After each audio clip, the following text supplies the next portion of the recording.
Hello বন্ধুরা, তো আজকে আমাদের অলতলা হচ্ছে, তাই আমি এখন মাঠে যাচ্ছি। বৃষ্টির কারণে রাস্তায় পুরো জল বেঁধে গেছে। এই রাস্তা দিয়ে রোজ আমরা মাঠে যাই। এখন এই কয়েকদিন এই জলের ওপর দিয়েই আমাদের যাতায়াত করতে হবে।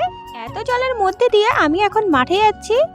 মাঠে পৌঁছে দেখি এই বৃষ্টির কারণে আমাদের অলের জমিতেও জল বেঁধে গেছে। কাদা বৃষ্টির মধ্যে আমাদের অলতলা হচ্ছে, কারণ জমির মধ্যে জল বেঁধে যাচ্ছে। এভাবে রেখে দিলে কিন্তু ভেতরে ভেতরে সবল পচে নষ্ট হয়ে যাবে। মাঠে গিয়ে অল ধুতে বসে পড়েছি। আজকেও আমি আর আমার পিসি দুজনে অল ধুচ্ছি, আর আমার মা দাদা দুজনে অলগুলো পরিষ্কার করছিল। এই কাদার মধ্যে অল তুলতে কিন্তু খুবই কষ্ট হয়। কোদালের মধ্যে বারবার কাদা জড়িয়ে যায়, সহজে উঠতেও চায় না।